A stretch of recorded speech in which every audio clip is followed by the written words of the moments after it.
Welcome to Highly Affected by Her Surroundings, the podcast where we reveal how your environment can make or break your day. Hosted by me, Nicole Roe, owner and lead designer at Nicole Interiors.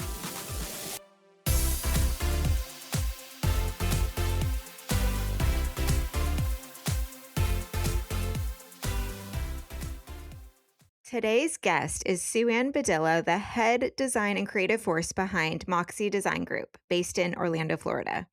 Sueann is known for her bold yet livable luxury interiors, her confident use of color and texture, and a design voice that feels both refined and fearless.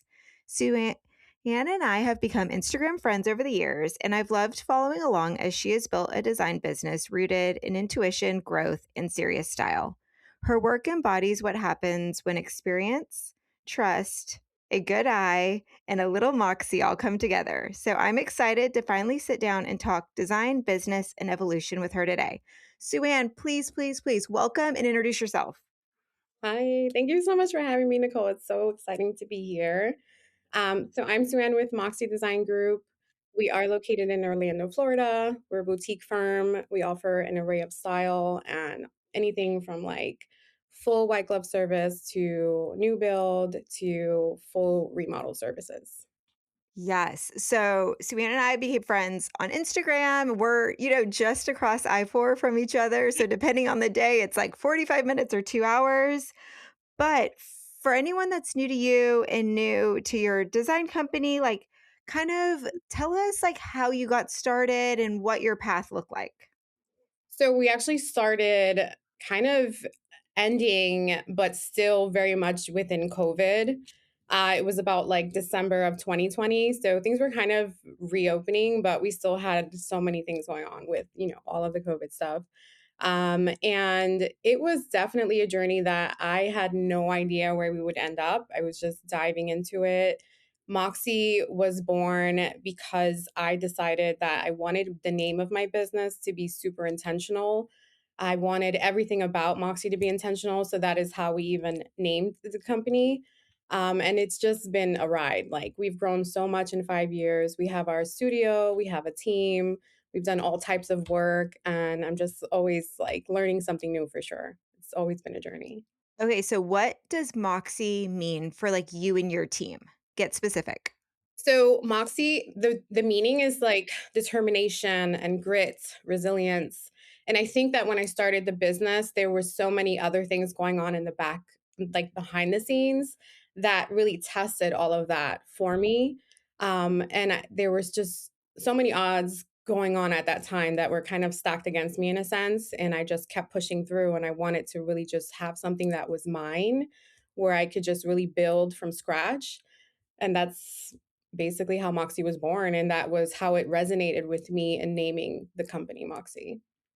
So many designers, when they start, name their company. Like mine started as Nicole Roe Design, and then we evolved into Arnixon Interiors because I wanted it to be bigger than me.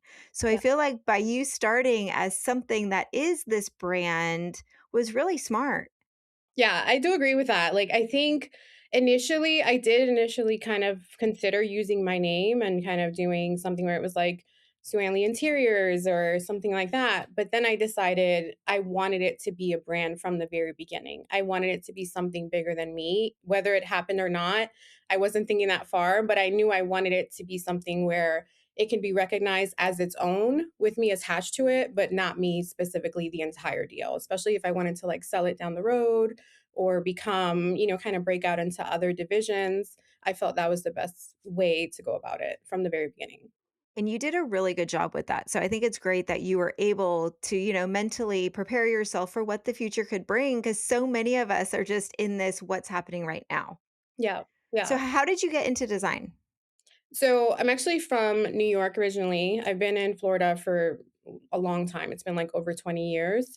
But I've always been in design. Like that was my passion. I went to school for design in New York City. I moved here at 21 and ended up in the medical field for like 10 years. And I hated it like the entire time. So like it was always my passion to be within the world of design.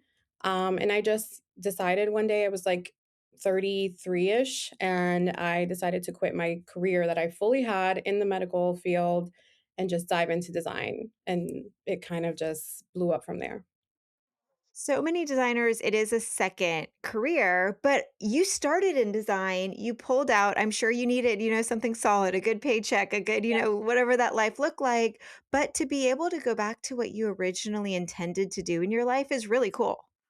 I do feel like that was a calling that never died. It's so odd how when you're really truly passionate about something, it just always kind of fuels within you. And I think it was one of those situations where I really tried to just kind of build safe, if you will. Like I was in the medical field, I was going to be an RN, I did all of the prereqs, everything, all of it.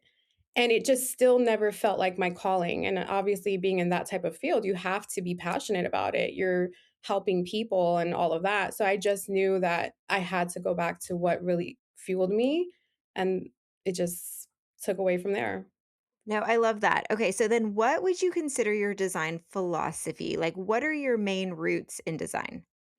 I think that putting clients first is something that is huge for me. You know, I understand that we are the professionals and I understand that we are the experts, but I feel like people really want to feel seen and they want to feel heard within their space. And I think rooting from your client needs first is something that is super important. And sometimes it kind of fades over time when you're so rooted in business and you're so rooted in team and perfection. We can't forget the main cause and the main root, which is our clients. So I think that's one of the big things for me. The heart is always gonna be first. Well, you realize like everything you just said, nurses and doctors and Yeah. medical field like say the same. So this pivot back into design, like that was always in your heart to take care of others, to serve others. So that is really neat. Yeah, thank you. Just in my way, right? With their houses and not their body. Yes, but I mean that's totally allowed, right? Like you really are here to help them, to serve them. So that is really neat. Okay, so yes, you're here to serve them, but like what are your design like your main things that you just can't not have in a project? So I think that it comes to a lot of different things. I think for sure keeping control of the project from the very beginning is super important. I think that making sure that the client needs are met, for sure making sure that they feel comfortable with the entire process. And when it comes to aesthetic, we have an array of style. So I can't really say like we're only, moody or we're only light. We are very client based, geared on what they want to do. So making sure that the process feels connected from the very beginning is something that's important for every project, no matter whether it's a small room or a large scale renovation. Feeling connected is number 1 for me. And I love that because there are so many designers and design coaches and just business coaches in general that are like, find your style, super niche down to that style so that whenever somebody sees that picture on Pinterest or on Instagram, they know it's Moxie or they know it's our Nixon. But that like hurts my soul. Like my ADHD brain wants the variety, wants the different, wants to be challenged. It sounds like you feel the same. Exactly the same. I think that, there are certain firms that have, like, just a specific niche, and that's okay too. I personally just want to service our clients, and I wanna make something beautiful, whether it's big, whether it's small, whether it's light, whether it's dark. So we kind of welcome everything. Now, if there is something that we feel is not aligned, we are going to have that discussion with our client. It's not like we're going to just kind of like let them do whatever they want. We're here to guide and help them and make decisions with and for them. So it's super collaborative, but we are still in the front seat. I think there are ways to lead something without feeling like you have to shout it from this, the top and just take over the entire room. There are ways to do it in a subtle way where you still have control, but everyone feels comfortable with that. No, I love that. I think one thing you've done really well with Moxie with through your social media is you're kind of pushing the luxury. You guys are a luxury brand. You're a luxury human, but in a way that feels aspirational and not like snooty or unapproachable. Like it really is this we're a luxury design firm. Here we are. This is what we do. So, how do you really like try to lean into this luxury, not just the market, but like the lifestyle? So, I mean, honestly, a lot of travel is a part of how I even get inspired. I travel a lot with my husband. I go to a lot of different countries. I've always been into travel before I had my firm. I think obviously becoming an entrepreneur kind of just fuels that more. And I like to get inspired in different ways. So to me, luxury is not only about a high ticket price item, it's about how much you're educating yourself and your clients and making sure that you're prepared to service when needed. Um, Overall, like I do love nice things personally, I always have. So that is easy for me to kind of like drive into the style of Moxie. And we do a lot of large scale projects. So I'm able to really express myself through those projects and show the luxury world and show the things that we are able to do. And I think liking nice things should never be apologized for, but I also think our clients have an expectation of if we're coming into their home, if we're Yeah, coming into their life, we need to be able to appreciate their lifestyle. Even if, our daily budget isn't necessarily the same as theirs, it still needs to be a language that we can speak.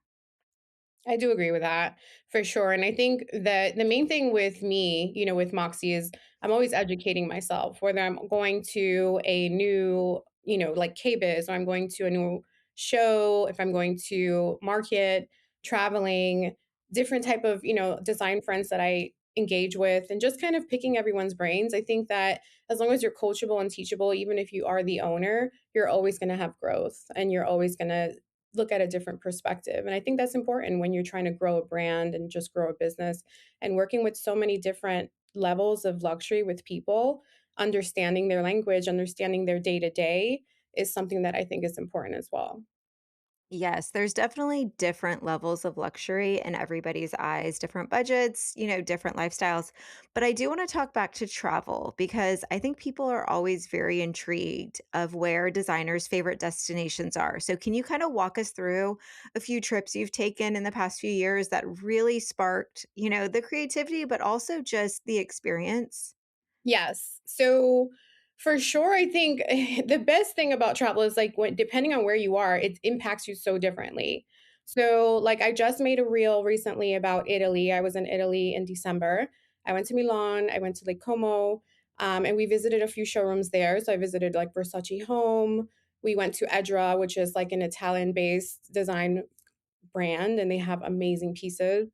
But then there's also places like the Middle East. I've visited Qatar, I've been to Morocco, where you experience so much more of like the culture driven design. There's so much tile and color pattern. It's a lot more like that maximalist direction versus other places like Italian design, where you kind of have a whole different energy.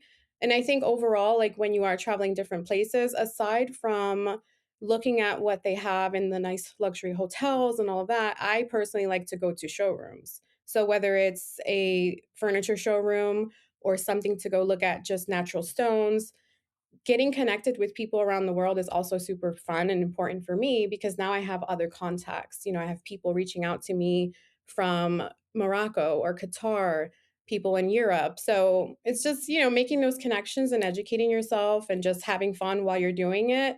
Like it's a win-win, honestly. And I'm hearing tax write-off, I'm hearing business expense, like, the business brain of it, but I think we've had, guests on in the past that talk about, vintage shopping and whatnot when they're in Paris, but I would love to know when you go to these countries, what have been some purchases that you've made or items that you've seen that you just, like, are still dreaming about? So I think honestly, the main thing that I have seen is actually more architecture driven. Like for example, Paris, Morocco, they have some of the most beautiful doors that you will just see even walking the streets. So aside from shopping, obviously you can buy your personal items or buy pieces of decor for clients. I mean, I've been in showrooms where I'm texting clients photos. Hey, we see this accent chair or this specific tile and things like that.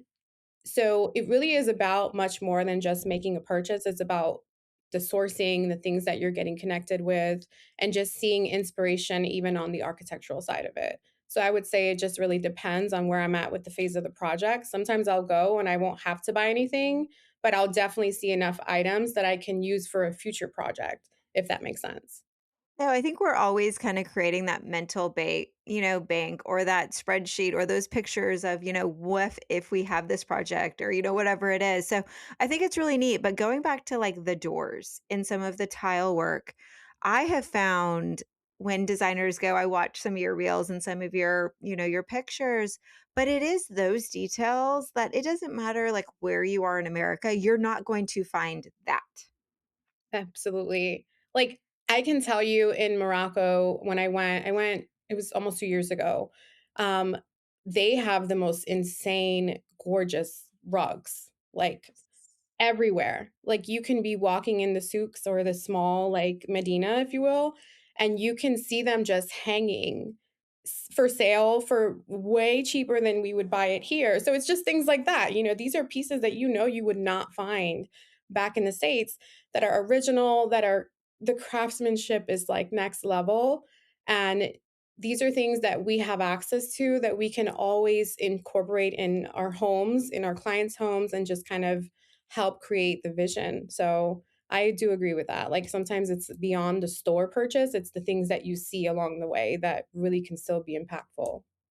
So many times clients get comfortable with, we kind of call it like the issue with Pinterest, where they search for one image and then that's kind of all they ever see when they log back on. How do you get your clients comfortable with like pivoting from that and taking these risks with some of this inspiration that you have found around the world? So I think that 3D renderings are a big thing that we incorporate within Moxie. We like to show our clients a visual concept. So we also have a VR service that we've incorporated that is kind of more toward remodel because I like to play with fun tech stuff. So I have the VR. I really feel like Pinterest, there's nothing wrong with that. We do allow our clients to give us like inspiration via Pinterest and such, but I make it very clear from the beginning we're not Pinterest designers and we're not going to copy and paste what they're sending us.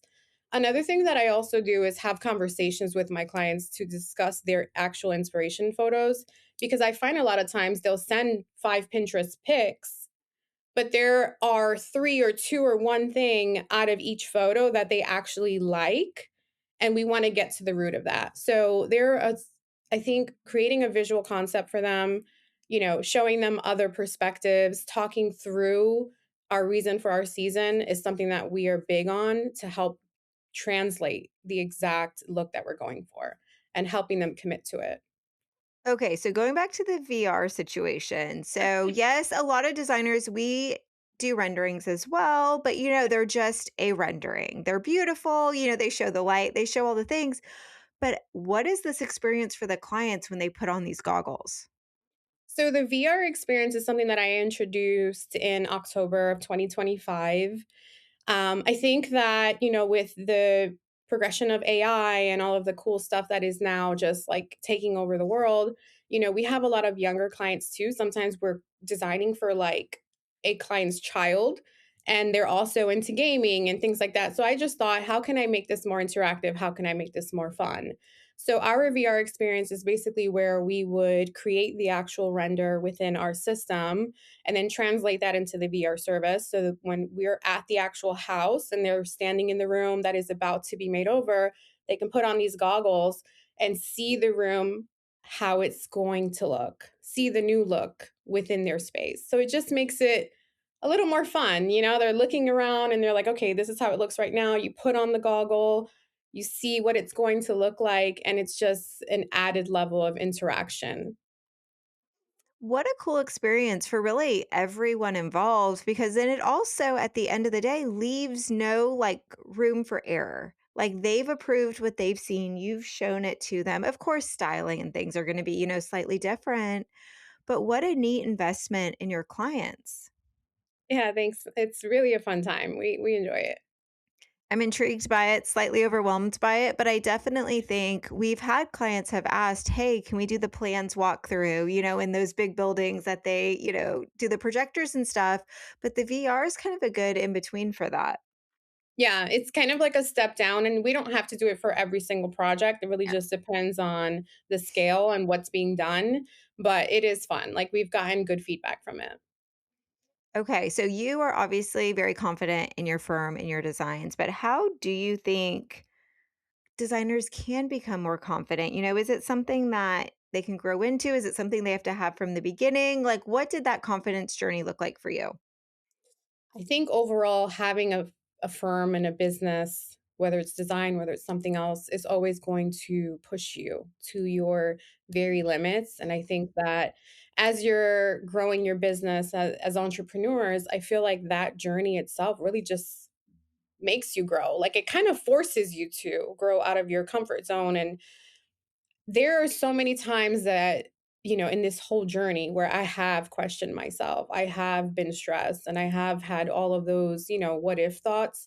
But I think it really just depends on how much you want it. If it's something from your core and you really just believe in your brand and what you're trying to achieve, confidence is going to kind of come with that. But engaging in community, something that I kind of lack sometimes, finding people that are like-minded, being within organizations, educating yourself. I do think travel is a big part of it too, because you kind of break out of comfort zones. All of those things collectively just kind of help keep pushing forward. But I do agree, like, community is something that is huge. And I think with community, the design industry has shifted pretty dramatically in the past decade. It used to be a one for one and one for none type situation. But I really think now so many designers, and whether it is Instagram or it is some of these events we attend, have really kind of rallied together. Yeah, I do see a lot more of that, and I love that, honestly. I think there's enough out here for everyone to, and if a client is choosing another designer over me or myself over another designer, that's just alignment. I don't think that that's, "Oh, they're better than me or I'm better than them." I think alignment is key here, and not everyone is meant to work with each other. So, I'm never personally offended if I see that another person got, like, a job that I also quoted or whatever, because I just feel like the happier outcome is working with who you wanna work with. Or sometimes it's just the universe saying you didn't want that client. Yeah, or you're just, like, too busy or, it's always something, but I do, yeah. No, I agree. We had someone reach out recently that said they were interviewing multiple designers, and we do charge for consultations. Same. It's a Yeah. hard rule for us, but I did explain to them that I do want them to make the choice that's right for them. The choice should not just be made financially. If that designer's hourly rate's $50 less or whatever that is, don't make the choice based on that, but if I'm not your vibe and we're not the direction you want, like, that is okay. Like, Yep. I wish you the best of luck with the other and not in, like, a negative way, but of course, there's times we don't get a project that I am bummed about, and that's just human nature, right? That's just the nature of the business. But there will always be another one, and that's how we No, just I do think it. so. I think the right people are definitely going to be there for you, and the right clients, they're gonna hang around for a while. But Yeah, and then also even, like, yeah, repeat clients, like, yeah. there are clients who come back and wanna work with you and continue their journey, so then there's that, and then that's, like, the ultimate compliment when you have people that wanna work with you more than once, and we've had quite a few that do that, and it's just good to be a part of, like, their journey. Especially in Central Florida, because so many people don't live here in the summer. Yeah, They have their second homes, whether they're in, the Carolinas or even further north, or they have their beach house because being landlocked, as we both are, it gets hot. And, if you have the finances to do a lot of things, like you don't have to live here in the summer when it's like miserable. yeah, it's exactly, and, honestly, I think that I just feel like this never gets old no matter what. Like, we just absolutely love what we do. I'm not gonna say it's not challenging or we don't have, like, days that are just like, "Ugh," but at the end of the day, being passionate about it is something that what keeps us, like, moving forward and driving with Moxie overall. So, with Moxie, how has your role shifted? What does your team look like? How is that process for you guys? So I think over time, it has become more about just running the business. Obviously, I'm involved with every decision that's made. I am overseeing everything, kind of final sign off. But when it comes to a day to day design, I'm unable to be deadlocked in that because we have to continue servicing our clients and all the other things that are going on the back end. So that's kind of where I am. I'm more like a full entrepreneurial owner role. Whereas before, when I started, it was just kind of wearing every hat. There was a period of time where we had a shift in team, and now we're like realigning and regrowing and all of that. but it never really got back to the point where I felt like back at day one. It was always just growth ever since the first year. No, I think being in the founder seat, being that kind of design director or, creative director, whatever that looks like, but, like, we are still designers. At our Yes. core, like, we want to be part of it, and we wanna get in there and I know my firm, we do collaborative design days for, like, Yes. kinda beginning and some middle chunks where I am in there with the samples. I am in there. We're trying to figure out exactly where we wanna go, but like you said, I can't sit there and design for 7 hours a day. Correct. And then, like, even with rendering, like, I wouldn't be able to sit there and just draw up for hours and hours on end, you know? So, those are things that you kinda have to just delegate and you have to get off of your plate in order to continue to grow, because if we don't delegate, there's no growth there, and that's kind of where we are with Moxie. No, and I definitely thinking the same. Like, we don't render in-house because it almost is a waste of my team's talents and what we've done because there's so many talented people that are able to do it quicker while we continue on because we are trying to stay the tight number that we are now. So I think that's a lot of fun. But okay, what is a lesson that you guys have learned? Like, what is it sounds like you had a shift in team, but all of us have these lessons, however often they happen that have really made us grow.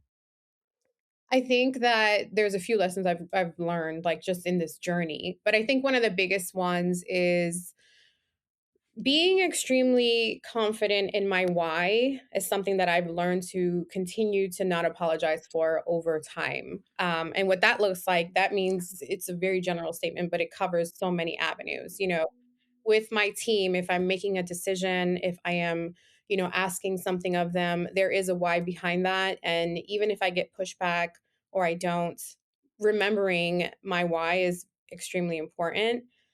Making sure that we continue to move forward as we need to, and just making sure that it's always aligned, like 100%. So I would definitely say that that's the most important thing for me.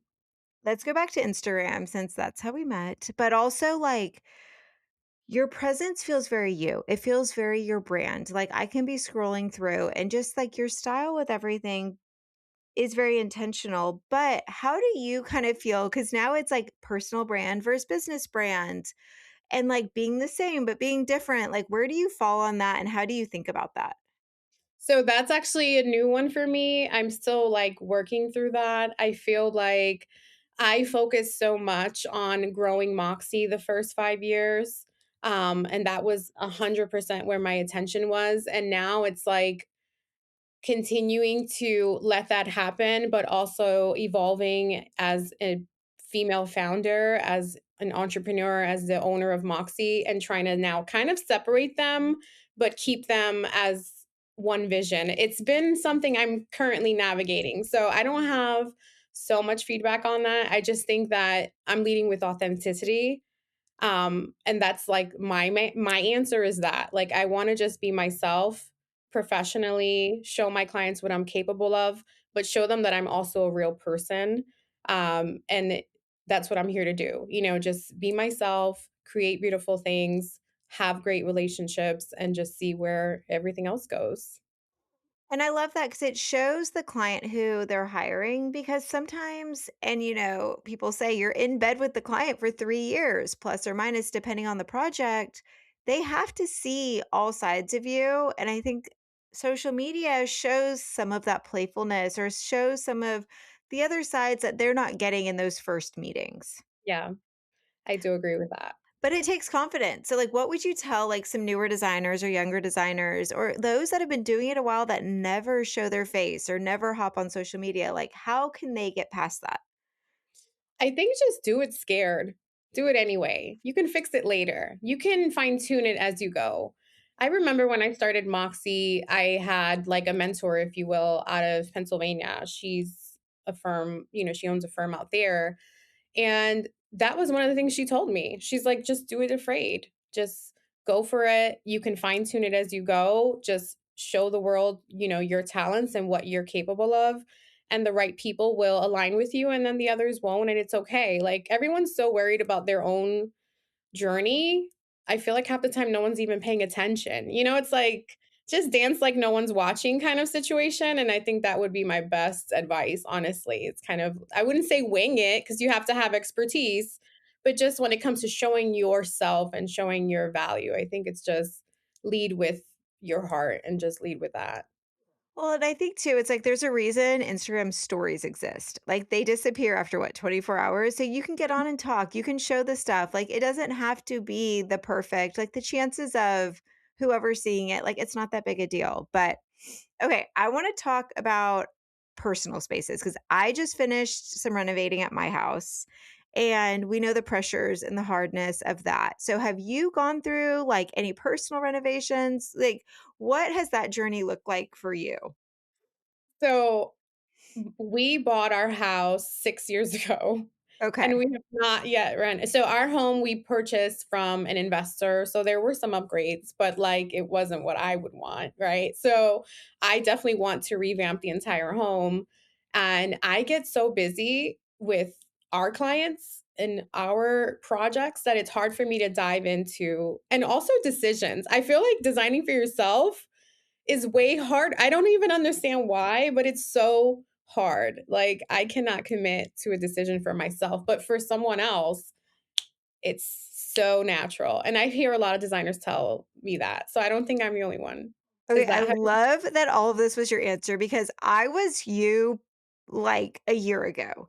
We had been in our house for 8 years and we had done stuff to like make the house keep going. You know, we had painted, we had, like done an AC broke, we needed a new roof, like whatever that was. But this past year, we embarked in our first renovation and it's been one of the hardest things Yeah.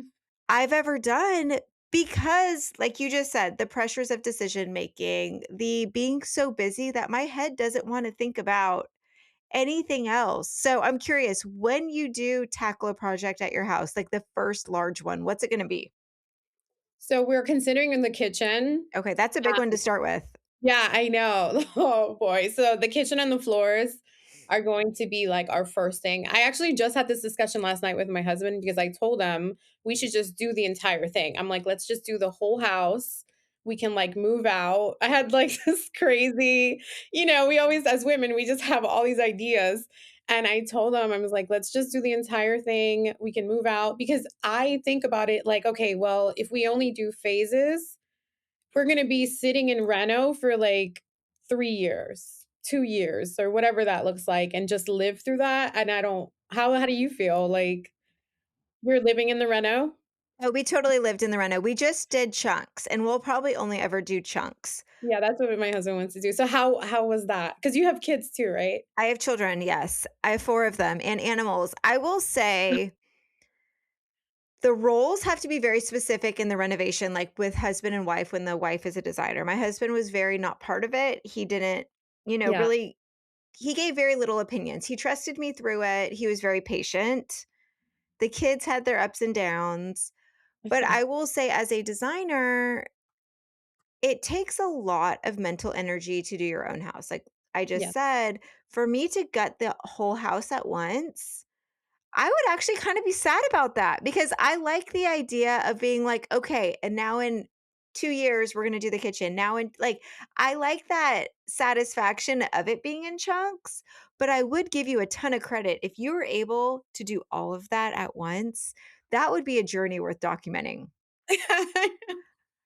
Okay, so when you do your kitchen, what would be like your non-negotiables? Like now you're designing kitchens for clients, like, and they're wanting certain things. Like, what do you think for you? Because this podcast is highly affected by her surroundings. So, like, in your dream house, like, what are those choices that would make this perfect? So in my kitchen, I've already had a few things that I absolutely need. I absolutely need a double island. I don't cook, so I don't know why I need a double island, but here we are. We need to have it, right? I cook on occasion. My husband's the cooker, but even still, like I need to have a double island. I would prefer to have like a custom coffee station because I do enjoy like coffee at the house. I am big on like champagne and wine, so I definitely need to have some type of like pantry with the wine and bar situation going. I'm definitely a big lover of statement slabs. So my slabs will definitely need to be dramatic. I need them busy, I need them bold, maybe a mixture of darkness in there, but those are things that are, like, non-negotiable for me. I would agree with the slabs. I think that is where, as a designer, we get into trouble for Yeah. our own house is because we see that beauty every single time we go to a slab yard. And I joke that my favorite slab yards have my list of favorites. Like, if this ever gets marked down for whatever reason, like, can you just tuck it aside for me? Because we can appreciate the magicness of a killer slab. Yeah, absolutely. And to me, the more drama in the slab, the better, personally. Some people like subtle, they want to minimal movements. I don't. I need it all. I need all of it. And that's how I want my kitchen to look. Especially with the location, it's in the center of the house because we have like early 1980s build. So the layout's a little different and the kitchen is kind of centralized between the wings. So walking in, it's just gonna be like that wow factor. So that's why for sure I want it to just be a showstopper whenever we do it. So are Maybe you next. thinking marble, quartzite? What is the direction? So I honestly, I would probably do a quartzite. I know a lot of Yes. people love marble. I love marble, but I would prefer a quartzite. I think we can get a lot more variation with that too. So that's why I would want to go in that direction. Okay, let's talk a little more kitchen stuff for people that you made a good comment that you're not a big cook, but you want a beautiful kitchen. So I think that is okay. And I don't think people, I know my clients have apologized to me in the past, like, I want a good kitchen, but the microwave is more of, like what we use or whatever that is. So I would say being someone who's not a big cook in the kitchen, like, let's kinda talk through then what's important to you in the kitchen. Like, yes, you said the wine, you said the coffee, but I mean, how can, like, we give permission to others, though, to have the beautiful kitchen and not really use it all the way? Oh, I know that sounded so bad. It sounds like I don't eat. It's just wine and coffee. Liquid diet only friends. So I think that there are other ways to create beauty. You can make sure that, like, for example, I don't cook much, but organization is extremely important to me. So I definitely am one that looks for like those organization hacks within a kitchen, things to make my day to day easier. I think that there are different ways you can introduce a microwave because you are going to use it without just having like the old school over the stove one. You can have within your butler's pantry or kind of hidden in a drawer. There's so many different ways you could bring beauty into the kitchen that are just not focused on the stove, that you can still make your statement even if you're not a big cooker. So for me, I mean, I'm not a big cooker, but my husband is. So when I design a kitchen with clients, one of the main things that we focus on is what is important to them. Everything is different for everyone. We have some that are super focused on like organization and having the spice racks and all of that. And then there are others that want that custom coffee wine bar station. So, really elevating to continue to service your clients' needs and their everyday living is key for me. No, I So I love would do that. that with I myself. I absolutely love that. Okay, so I wanna talk about what are you most excited about with Moxie Design Group? Like, what is upcoming? What are your goals? Like, where are we going? So for sure, Moxie, we just turned 5. We are growing a new team. We have been in this location for 4 years, out in Longwood. We have our boutique studio. For sure, I want to continue to grow the business, and I want to have eventually own a location, like, how we message each other, and I was asking you all those questions about your location and such. I would love to do something like that at some point and eventually have some type of showroom where we can have more clients come in and purchase pieces directly from us. Okay. I mean, that is a dream, right? To have the space, to have the ability to, get to design it how your brand wants and enjoy it. But okay, please tell everybody where they can find you on the internet. What is your website? What is your social medias that you're on? Give us the details. So we are on Instagram, we are on Facebook, and also we're not on YouTube. So we're just on Instagram and Facebook right now. And you can find us at Moxie Design GRP. That is our IG. And then it's for Facebook, it's Moxie Design Group Orlando. Of course, we have our website. And yeah, you guys can give us a follow. I love to put on like all of our stories. I'm always like super interactive. I'm sure you see Nicole. We're always talking about our job site visits and all type of day to day, but also showcasing our work. Yes, her Instagram really is it's fun. It's a fun behind the scenes, whether you're a designer or just someone curious. It's definitely a worth the watch. But Suann, this has been such a joy.